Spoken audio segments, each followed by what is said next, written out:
So having done that, second step में we shall prove that phi is on to, जिसे आप surject भी कहते हैं. Now we shall prove that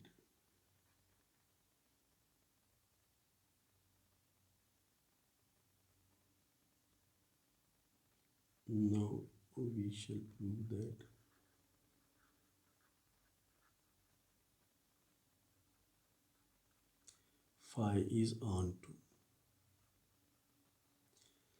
किसी फंक्शन को ऑन टू प्रूव करना हो तो उसकी जो को डोमेन है उसका एक एलिमेंट ले लेते हैं और प्रूव करते हैं कि यहाँ एक एलिमेंट है जिस पर फाई का इफेक्ट वही एलिमेंट आ जाएगा. तो now we shall prove that phi is onto for this.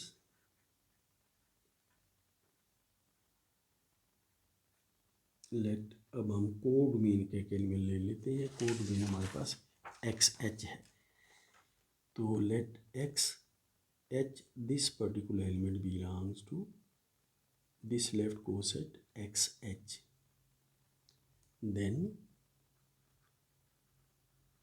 there exists, अब हमें डोमेन में एक ऐसा एलिमेंट तलाश करना है डोमेन एच में. तो यही एलिमेंट एक्स एच का जो एच है वही हमें डोमेन में मिल जाएगा. तो then there exist h belonging to h such that कि इस एच पर अगर हम फाई को अप्लाई करें फाई एच तो बाय डेफिनेशन इसका रिजल्ट जो है वो एक्स एच आ जाएगा. And therefore phi is on to.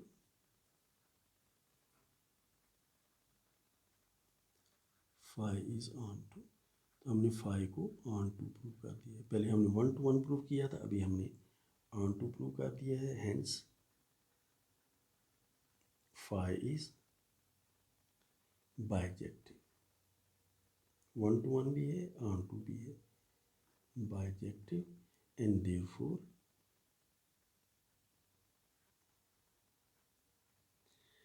H के elements, therefore elements of h and और एक्स एच के elements and the elements of x H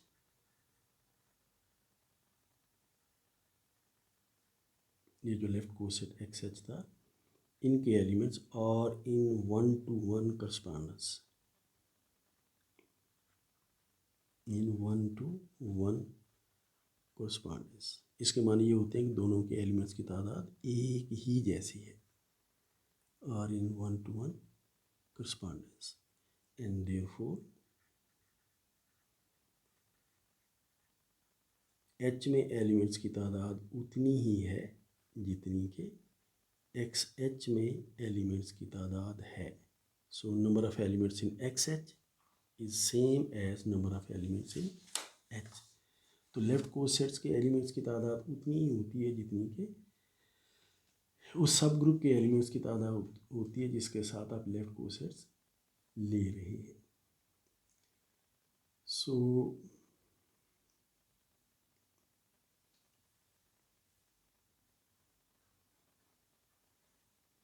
let's come to Lagrange's theorem. Now I think we can prove that. Now Lagrange's theorem. So we have proved this.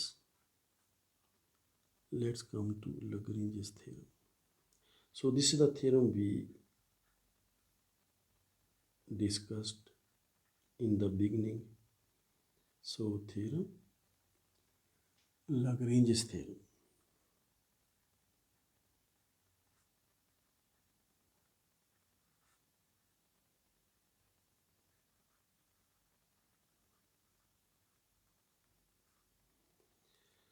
So first of all, note that Lagrange's theorem is about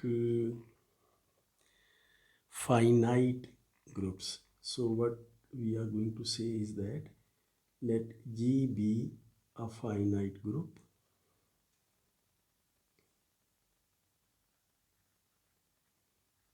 let G be a finite group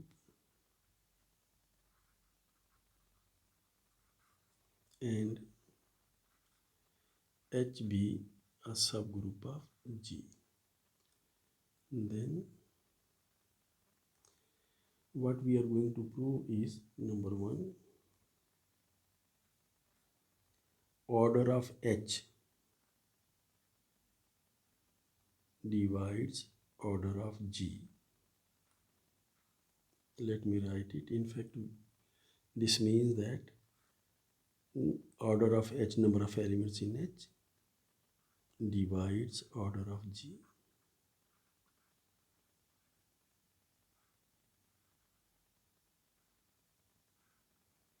And secondly,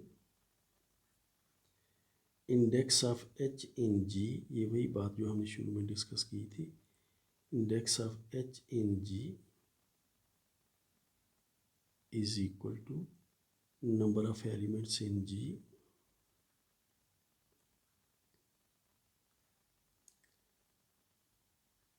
sorry मैंने ये bracket डाल दी, is equal to number of elements in G divided by number of elements in H. So this is what this theorem says.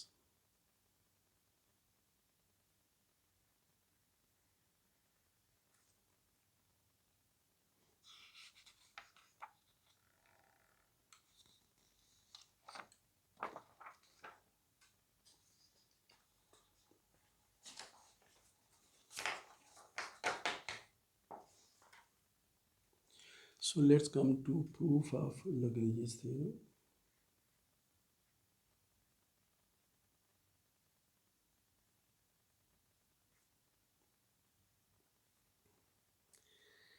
Note that we have defined an equivalence relation. Every subgroup H defines an equivalence relation on the group G. So this subgroup H also defines an equivalence relation on the group G, and equivalence classes of this particular equivalence relation are exactly the left cosets of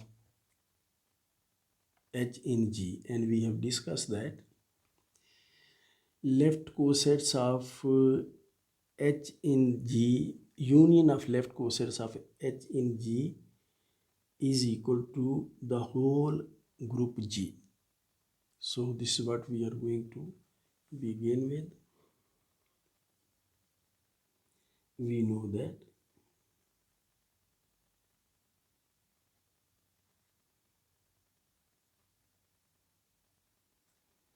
the whole group G, we know that the subgroup H defines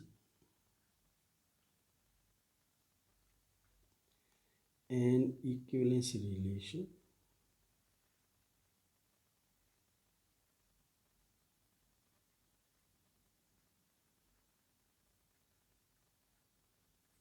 on G, and equivalence classes of this equivalence relation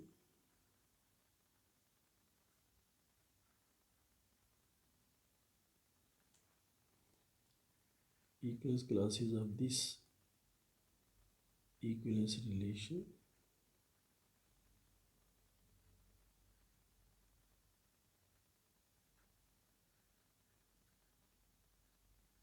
are exactly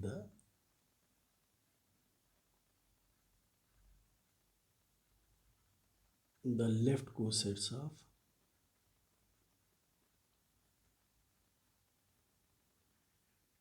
H in G. ये तो हमने वैसे comment कर दिया, जो बात हम पहले से जानते हैं।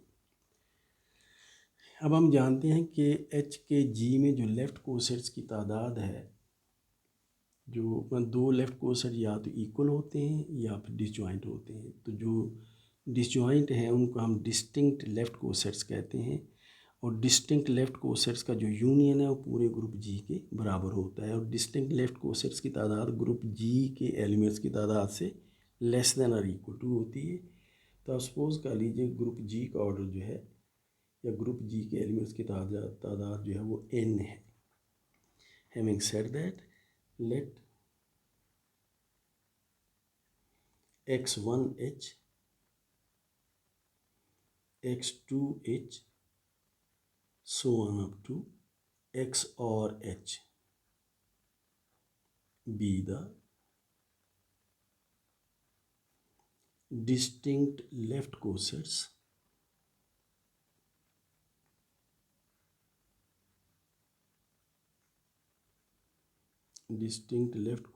of H and G,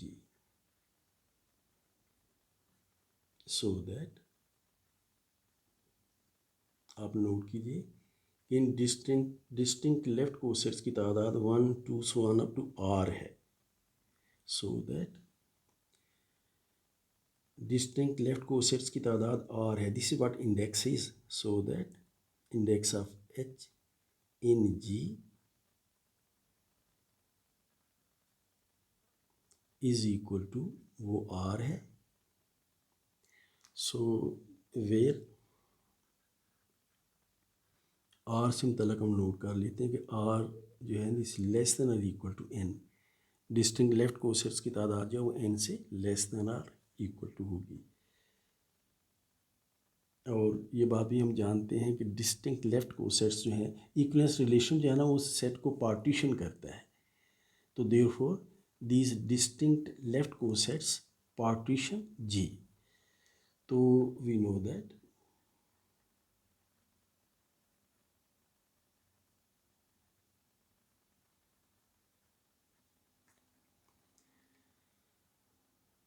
x1h, x2h, so on up to x or h are mutually disjoint। इनमें कोई चीज़ आपस में कॉमन नहीं है।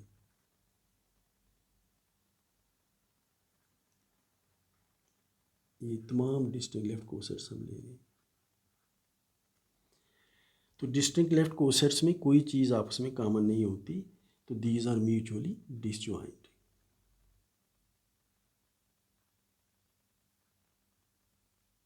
ये दैट इज, इसके माने ये है कि कोई भी आपको दो XIH कोसेट और XJH कोसेट आपस में दे दिए जाएं तो इनका इंटरसेक्शन जो है वो फाई होगा, प्रोवाइडेड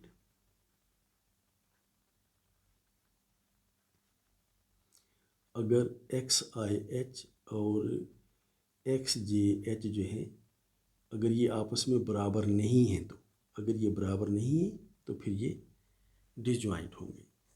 तो ये बात हम जानते हैं। Number 4, we also know that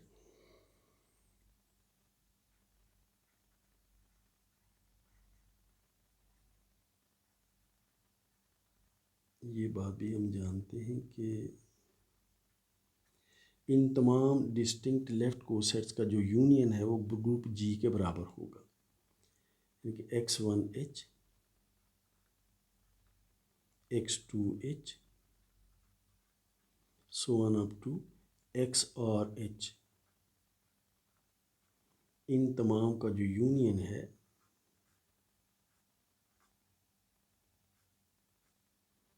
वो पूरे ग्रुप जी के बराबर होगा।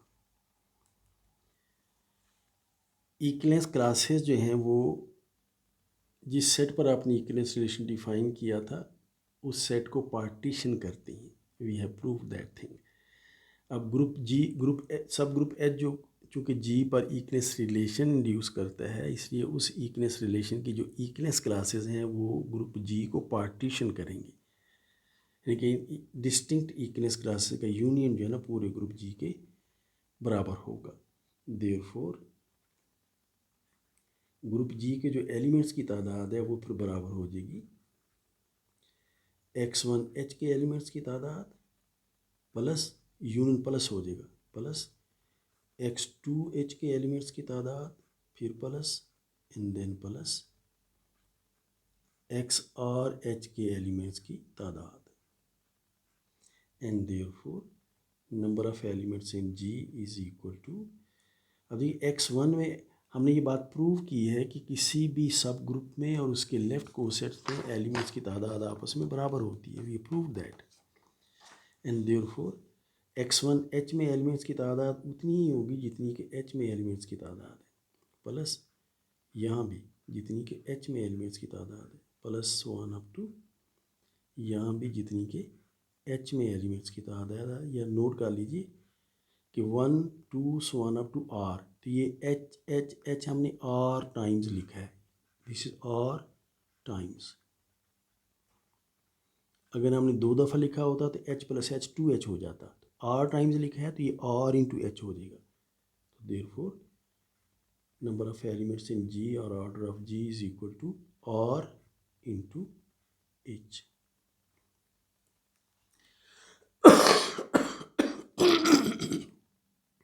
r into order of h in fact.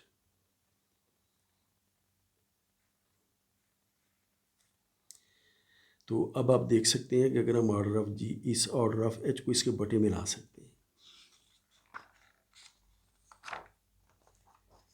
तो देयरफॉर इसे इसके बटे में ले आइए, तो order of G divided by order of H is equal to r and therefore order of h जो है ऑर्डर ऑफ जी को तकसीम करता है, दिस इज व्हाट डिवीजन, पूरा पूरा तकसीम करना ना, डिवाइड्स। तो therefore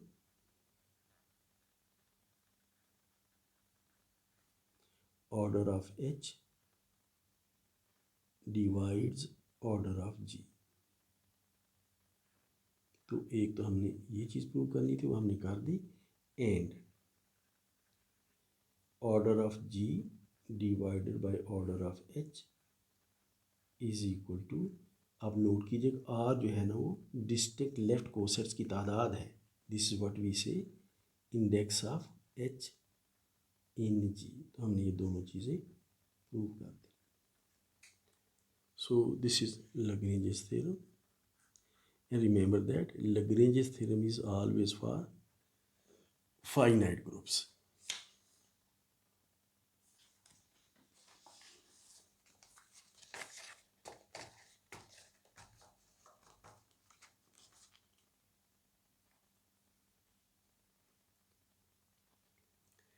So having done that,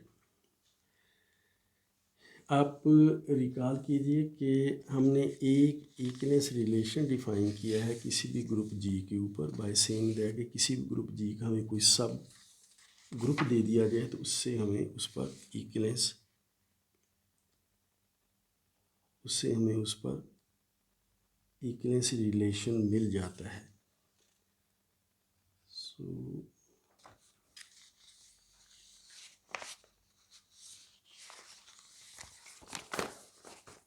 let's call it, now we come to, it is same topic in fact, but let's make it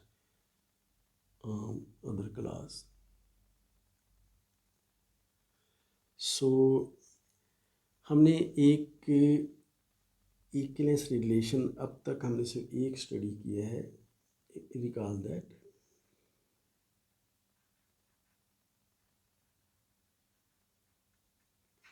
given a group G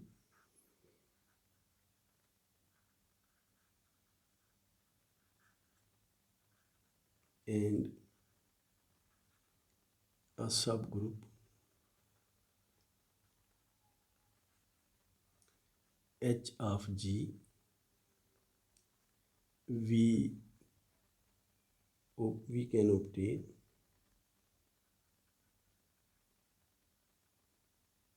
an equivalence relation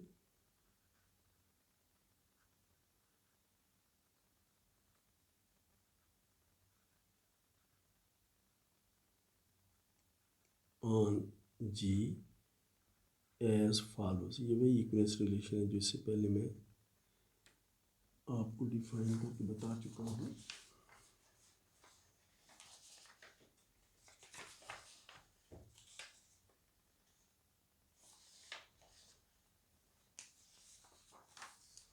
that is y is related with x if and only if y belongs to xh.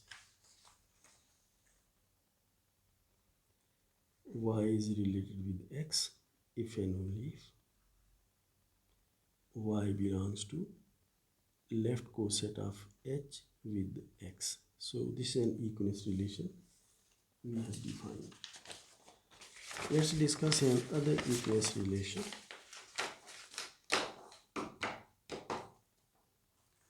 So another equivalence relation on group G.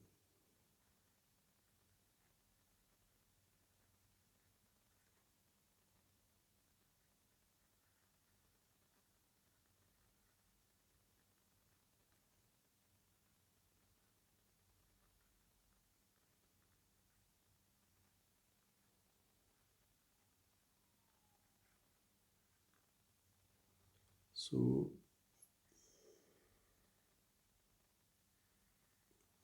let's discuss another equivalence relation on group G. Let's write it in the form of a proposition.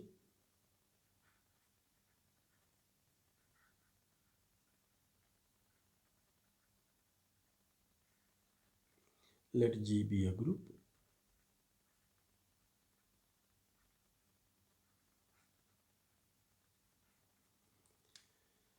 And then we define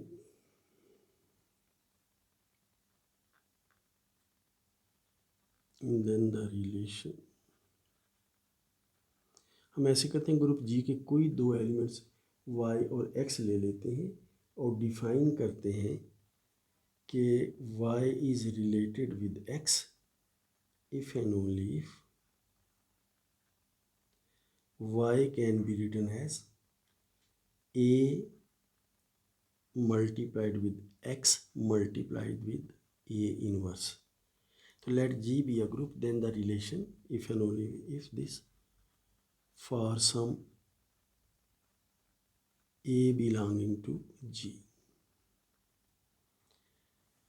This relation is an equivalence relation.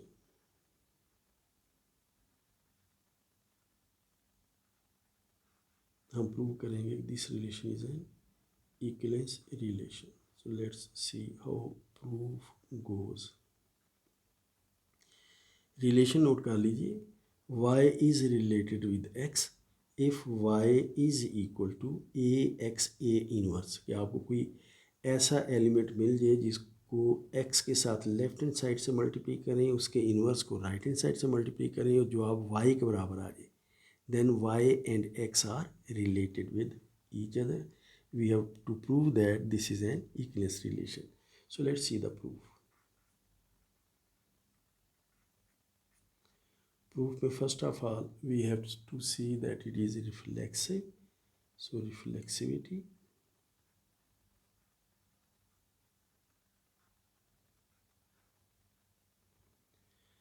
Reflexivity में ये होता है कि हर element को अपने साथ relate करता हुआ प्रूव करना होता है. तो we will demonstrate that y is related with y. तो उसके लिए नोट कर लीजिए कि सिंस आप y को लिख सकते हैं y is equal to identity element into y into identity element का इन्वर्स. आप जानते हैं कि आइडेंटिटी एलिमेंट का इन्वर्स आइडेंटिटी एलिमेंट ही होता है और इनको आपस में ऑपरेट करने के बाद y ही आएगा. तो since y is equal to identity element into y into identity element का inverse where e is identity,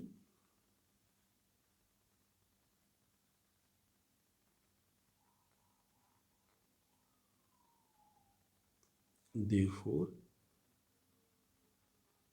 we can see that y is related with y. तो हर एलिमेंट अपने साथ रिलेटेड है for all y belonging to G. तो therefore this relation is reflexive. Therefore this relation is reflexive.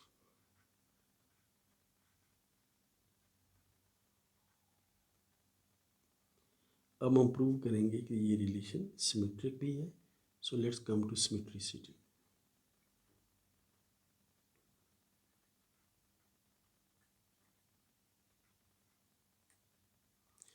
symmetric relation make if y is related with x, then x is related with y. So this is what we have to prove. So suppose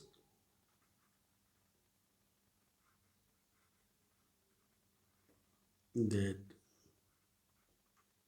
y is related with x, where x belong to g.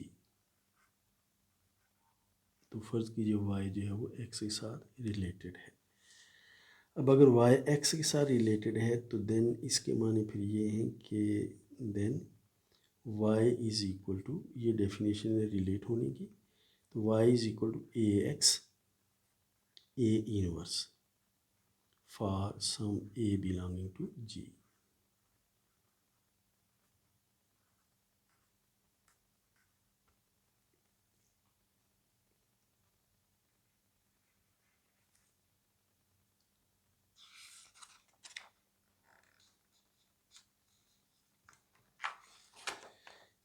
अब हम यूँ करेंगे कि हम a inverse से multiply करेंगे तो a inverse इधर आ जाएगा, और a से मल्टीप्लाई करेंगे तो हम ये this what we are going to do, हम इधर से a से मल्टीप्लाई करेंगे, इधर से a इनवर्स है, इधर से a इनवर्स है, इधर से हम a से मल्टीप्लाई कर देंगे। देखिए मैं इधर a इनवर्स तो इधर भी a इनवर्स, इधर a तो इधर भी a, this what we are going to do. तो मैं इसे लिख देता हूँ, therefore a inverse y a is equal to a inverse ax a inverse a। मैंने y को भी दोनों तरफ a इनवर्स और a से मल्टीप्लाई किया, और इसको भी दोनों तरफ a इनवर्स और a से, तरतीब बिल्कुल वही है, याद रखिए ये चीज़। So having done that, therefore a inverse y a is equal to, मुझे थोड़ा सा यहाँ सिंप्लीफाई कर लेने दीजिए, इसे हम लिख सकते हैं this is equal to a inverse a, associative law use करें, a इनवर्स a, ये रिपीटेड होता है लेकिन बारह, फिर x and then a inverse a।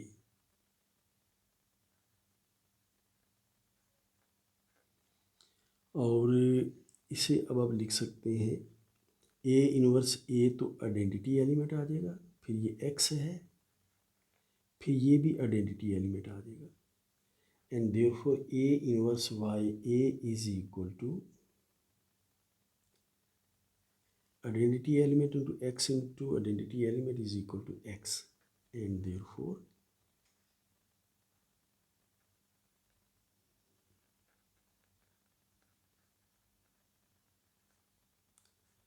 आप चाहें तो x इज इक्वल टू ये लिख सकते हैं, therefore x is equal to a inverse y a, ये पहले लिख दिया, ये बाद में से कोई फ़र्क नहीं पड़ेगा, एंड therefore अब इस बात को आपने बड़ा गौर से देखना है कि therefore x is equal to, अभी ये तो लिखा हुआ है a इनवर्स, इसको तो a इनवर्स ही रहने दीजिए, फिर ये y लिखा हुआ है, यहाँ पर a लिखा हुआ है, इस a को अगर आप चाहें तो a इनवर्स का इनवर्स लिख सकते हैं, a इनवर्स का इनवर्स। आपने बीएससी में पढ़ा हुआ है कि ग्रुप में किसी भी एलिमेंट के इनवर्स का इनवर्स लें तो वही एलिमेंट आता है, सो द सेम थिंग। तो अब देखिए हमने लिख दिया कि x is equal to an element of the group multiplied with y multiplied with inverse of this particular element, और ये वही चीज़ है जो कि हमारा इक्विवेलेंस रिलेशन था। हम सिर्फ ये नोट कर लेते हैं कि where a inverse belongs to g। तो फिर हमने ये बात प्रूव कर दी कि therefore x is related with y, therefore x is related with y, and therefore this relation is symmetric. This relation is symmetric.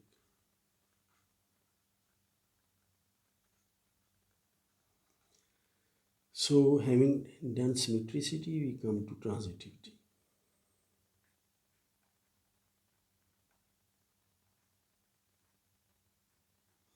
Transitivity आप जानते हैं कि हम प्रूव करेंगे अगर y x के साथ रिलेटेड हो और x z के साथ रिलेटेड हो तो फिर y z के साथ रिलेटेड होगा।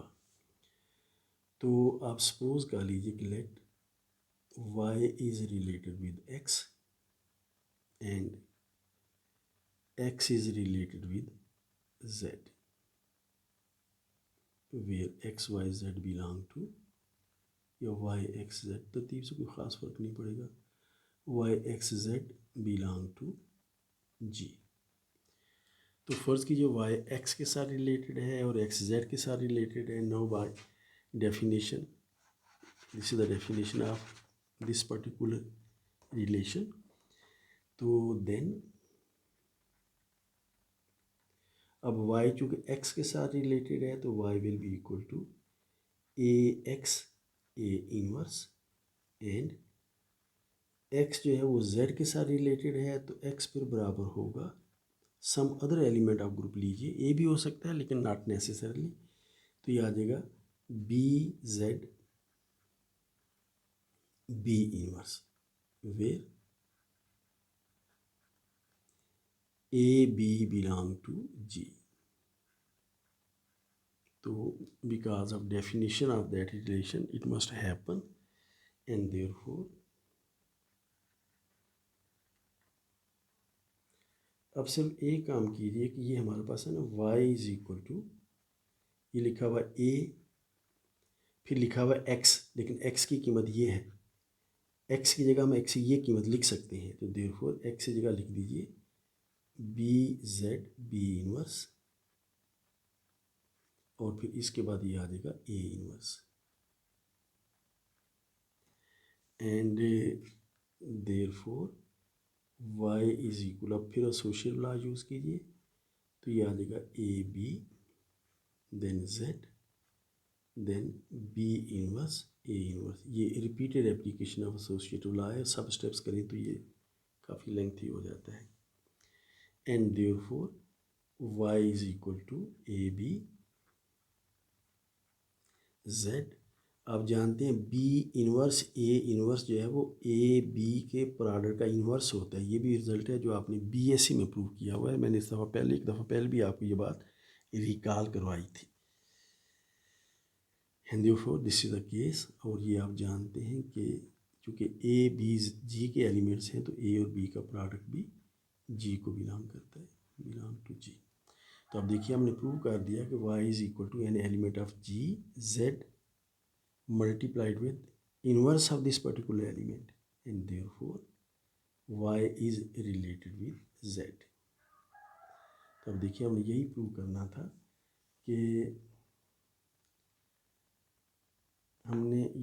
करना था कि अगर y x के साथ रिलेटेड है और x z के साथ रिलेटेड है तो y z के साथ रिलेटेड होगा। तो हमने वो बात प्रूव कर दी। तो therefore this particular equivalence relation is, this is transitive,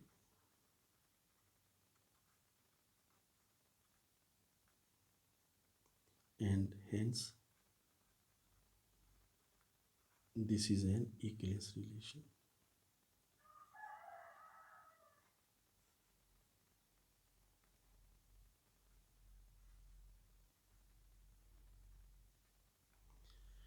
इस इक्विवेलेंस रिलेशन की जो इक्विवेलेंस क्लासेस हैं वो कॉन्जुगेसी क्लासेस कहलाती हैं। तो anyway we have prove that. So let's note what equivalence classes are. Note an equivalence class of the equivalence relation we have discussed is given as an equivalence class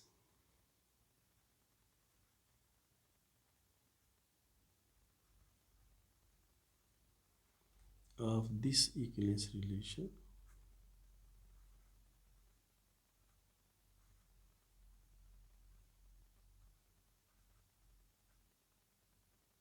is given as, so let's see what equivalence class of this particular equivalence relation are going to be. Equivalence class of x, equivalence class of x is equal to ये group g के वो elements होंगे y belonging to g such that y is related with x या x is related with y, लेकिन y is related with x is better in this case, and this is equal to y belonging to g. ये group g के वो elements होंगे. अब देखिए y is related with x के मान ये हैं कि y is equal to ax a inverse for some a belonging to g. तो अगर आप चाहें तो यहाँ पर y की जगह पर यही चीज़ लिख दीजिए, and therefore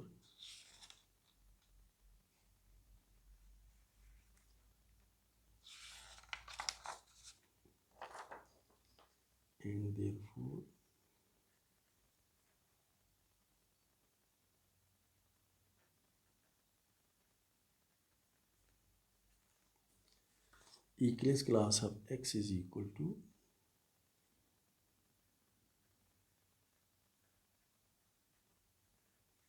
y. तो y की जगह यही लिख दीजिए ax a inverse such that a belong to g. This is very important equivalence class which is quite useful when we study permutation groups and even groups of non-single square matrices. Anyway, so this is equivalence class and this is called conjugacy class, and therefore this is equal to this, and this is called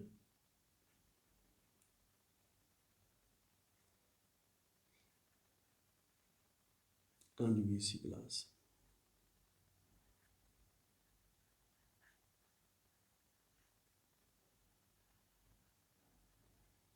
They are particularly important when we study symmetric groups, groups of permutation non-finite many elements.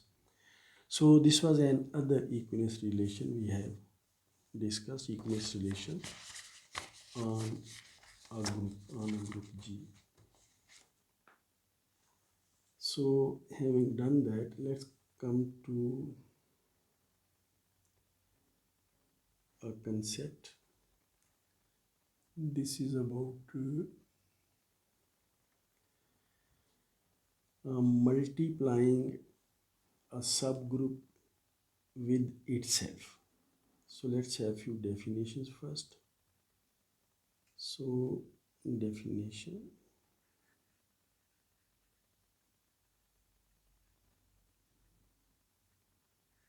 Let G be a group.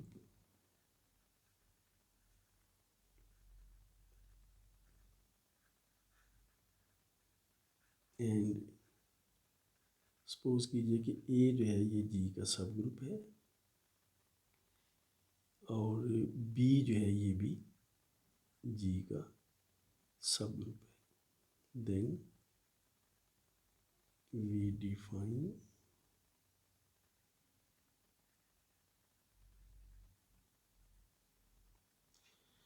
अब ये जो दोनों सब group A और B हैं group g के, इन दोनों का प्रोडक्ट ए बी, ये हमारी नोटेशन है ए बी.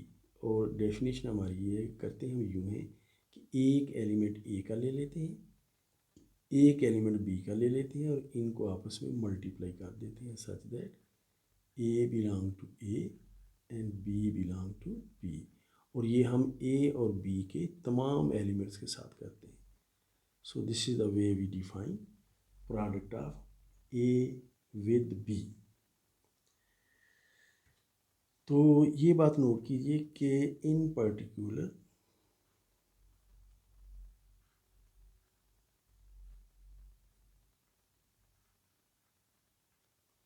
अगर ए और बी दोनों आपस में बराबर हों, if a is equal to b, यानी कि आप बी की जगह पर भी ए ही लिखें, तो फिर ये ए बी जो है ना ये हो जाएगा ए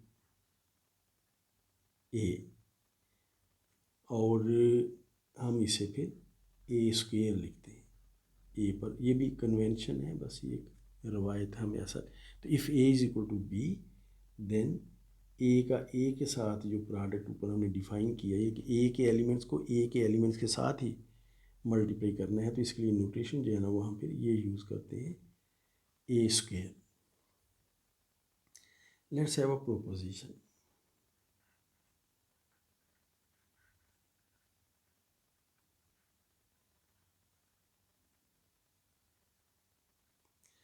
Let G be a group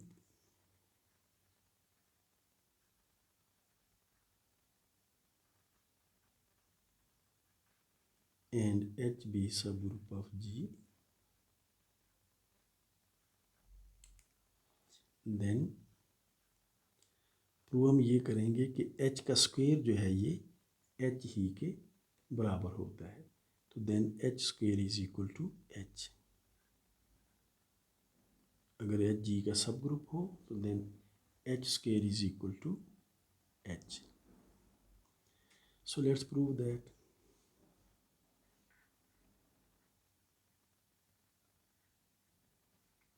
proof हम प्रूव करेंगे कि H स्क्वायर H का सबसेट है और H जो है वो H स्क्वायर का सबसेट है। तो सपोज कीजिए कि हम एक एलिमेंट x कह लीजिए कि let x belongs to H square.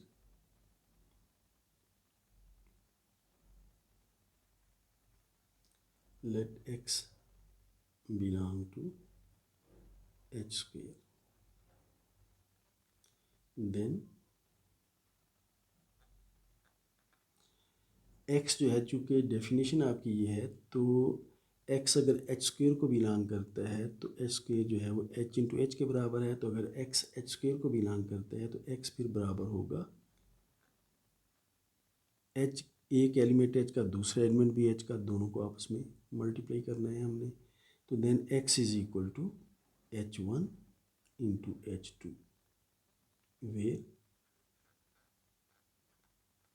h1 और h2 इनमें से हर एक जो है वो h को बिलोंग करता है। This definition of h square.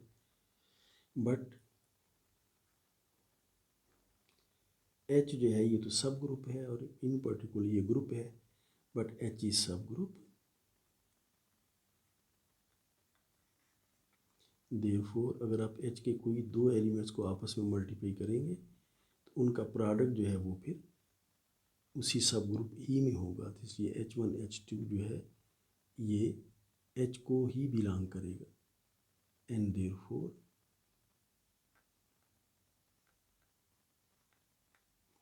h1 h2 चूँकि x है और h1 h2 h को बिलोंग करता है तो देयरफॉर x जो है वो फिर h को बिलोंग करेगा। And therefore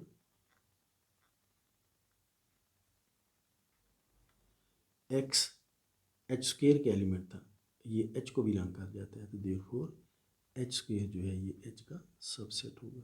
h square is subset of h। ये तो होगी पहली बात। दूसरे नंबर पर अब आप एक एलिमेंट जो है वो h का ले लीजिए।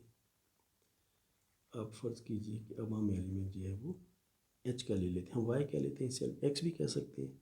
Now let y belong to h। देन आप इस y को लिख सकते हैं identity element multiplied with y, where identity element जो है ये भी आप जानते हैं h को बिलोंग करता है और y तो है ही h का एलिमेंट। तो जब h के एक एलिमेंट e को h के दूसरे एलिमेंट y से मल्टीप्लाई करेंगे तो ई वाई जो है वो फिर h स्क्वायर को बिलोंग करेगा। तो therefore e y belongs to h square and therefore e y जो है वो तो y ही है। Therefore y belongs to h square.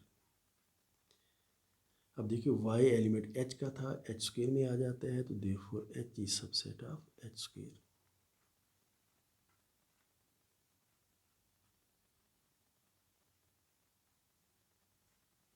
तो from 1 and 2 h is equal to h square।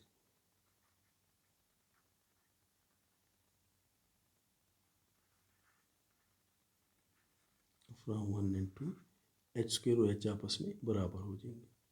तो h square is equal to h, or h square is equal, or h is equal to h square.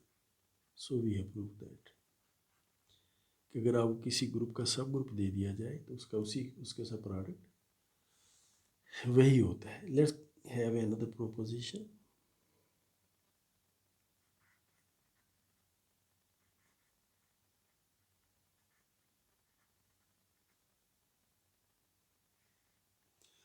Let G be a group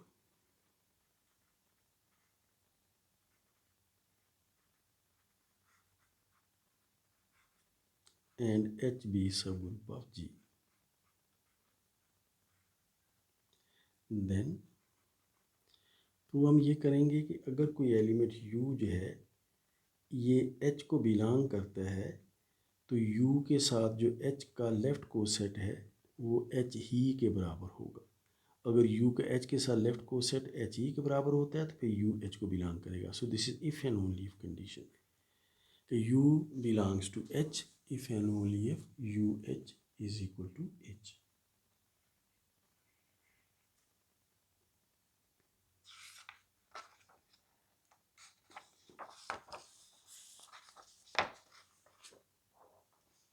So let's prove that.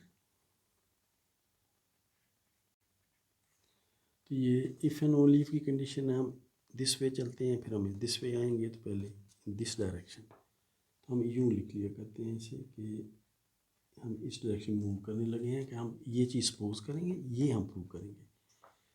तो suppose that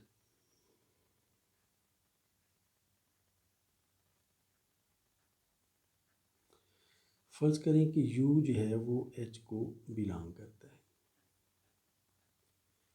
We shall prove that UH is equal to H. We shall prove that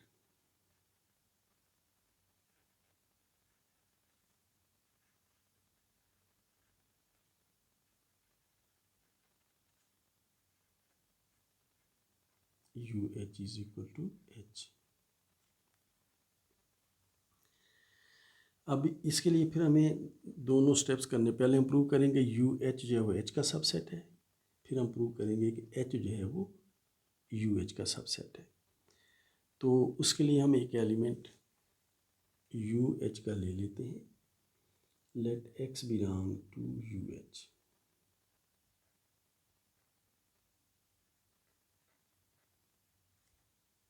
अब UH के elements कैसे होते हैं कि H के तमाम elements को U से मल्टीप्लाई करना होता है। तो then X is equal to UH for some H belonging to H।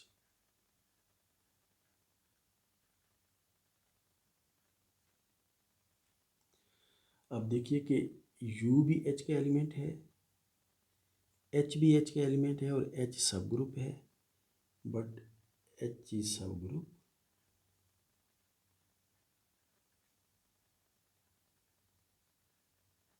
H चूँकि सब ग्रुप है इसलिए देयरफॉर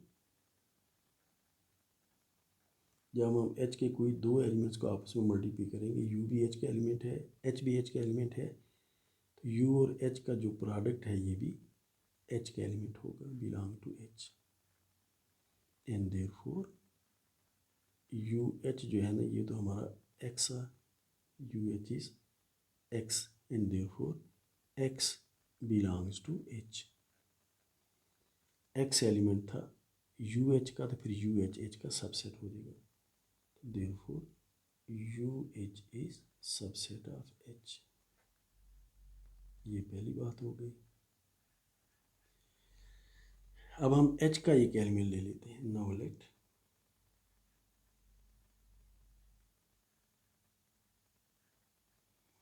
H का एक एलिमेंट हम H ही कह लेते हैं इसे। Now let H belong to H।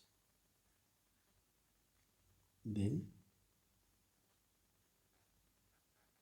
H को हम लिख सकते हैं, ये रीजनिंग हम पीछे भी की थी, तो H को हम लिख सकते हैं now let H belong to H। then H को हम लिख सकते हैं identity element into H। Identity element to H it is such again and this is equal to identity element को आप लिख सकते हैं u multiplied with u inverse के किसी भी एलिमेंट को उसके इनवर्स से मल्टीप्लाई करें तो आइडेंटिटी एलिमेंट बनता है इंटू h, और इसे अब लिख सकते हैं u और फिर इंटू u इनवर्स h। अब नोट कीजिए कि u चूँकि h को बिलोंग करता है तो u इनवर्स भी h को बिलोंग करता है, h वैसे भी h का एलिमेंट था, तो u इनवर्स h को मल्टीप्लाई करेंगे तो ये h ही का एलिमेंट होगा। तो since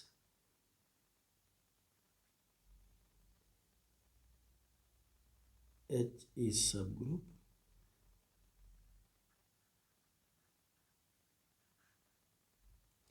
therefore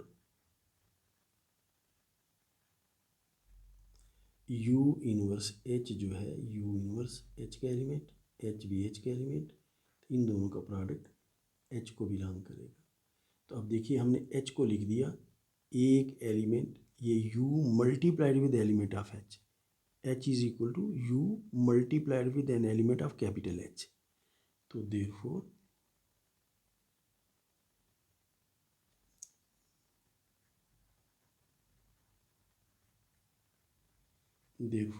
h belongs to UH। अब देखिए हमने h को लिखा है u multiplied with an element of h, therefore h belongs to UH and therefore h element जो है ना वो इस कैपिटल H का था तो वो इसमें आ गया, तो therefore capital H is subset of UH। ये दूसरी बात है। तो from 1 and 2 these two are equal।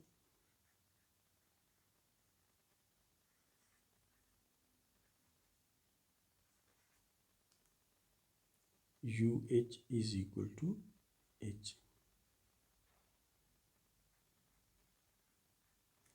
And secondly अब फर्ज कर लीजिए UH is equal to H, और ये हम प्रूव करेंगे। Now suppose that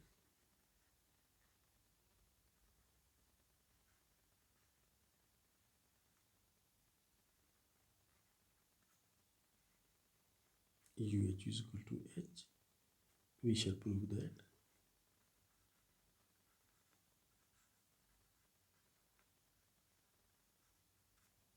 U belongs to H।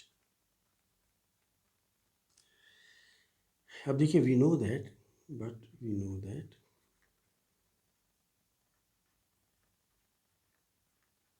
ये लेफ्ट कोसेट की डेफिनेशन से है, ये चीज़ हमने उस वक्त डिस्कस की थी। राइट कोसेट में भी ऐसे ही होता है, बट वी नो दैट हर एलिमेंट जो है वो अपने लेफ्ट कोसेट को बिलोंग करता है। So U belongs to UH and therefore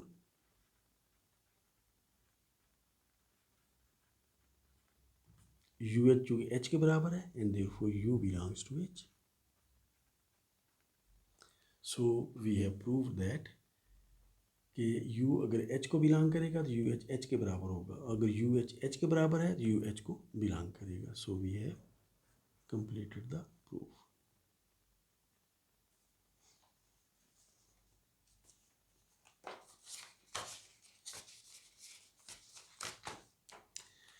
So we are discussing in fact subgroups of a group, और हमने सब ग्रुप्स को हमने एग्जांपल्स भी देखी हैं। आइडेंटिटी एलिमेंट अकेला भी सब ग्रुप बनाता है, पूरा ग्रुप G अपना सब ग्रुप बनाता है। फिर हमने 1 - 1 आइटा माइनस आइटा का एक सब ग्रुप देखा था। फिर हमने सिमेट्रिक ग्रुप्स के सब ग्रुप्स देखे हैं, डाइहेड्रल ग्रुप्स जो है ना रिस्पेक्टिव सिमेट्रिक ग्रुप के सब ग्रुप्स होते हैं, सो ऑन। कुछ और सब ग्रुप्स डिस्कस करते हैं। So let's have a definition and that definition goes as follows.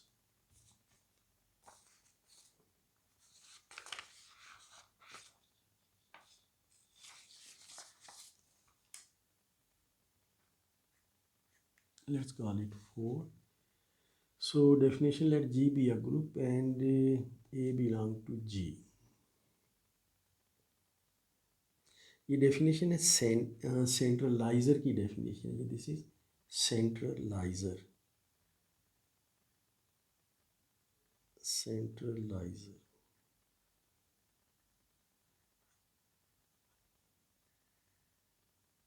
centralizer, centralizer. So let's define that.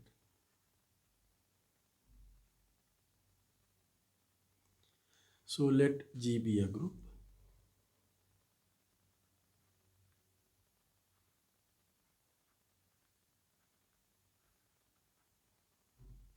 And A belong to, and A is an element of group G, and A belongs to G. Then देखिए हम यूं करेंगे, इस group G के वो elements ले लेंगे, group G के वो एलिमेंट्स जिनका A के साथ लेफ्ट हैंड साइड से और A के साथ राइट हैंड साइड से जो प्रोडक्ट है वो आपस में बराबर हो। X a is equal to a x. A को आप ग्रुप के वो एलिमेंट्स जिनको ए के साथ लेफ्ट हैंड साइड से मल्टीप्लाई करें या राइट हैंड साइड से मल्टीप्लाई करें, ये जो आप आपस में बराबर हों, तो this particular set is called centraliser of A. इसे हम लिखते हैं C A. This is called centraliser of A.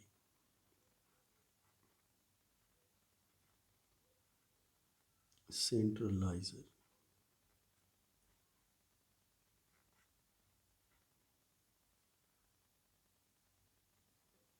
centralizer of this element A. So let's have a proposition.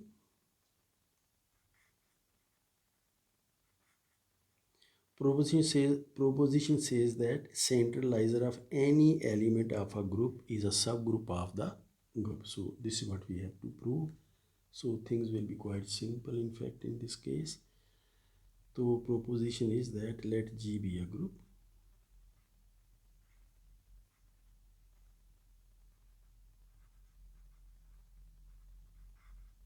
Let A belong to G. Then centralizer of A then centralizer CA. This is those elements of this group G which commute with A. XA is equal to AX. This particular thing is subgroup of G.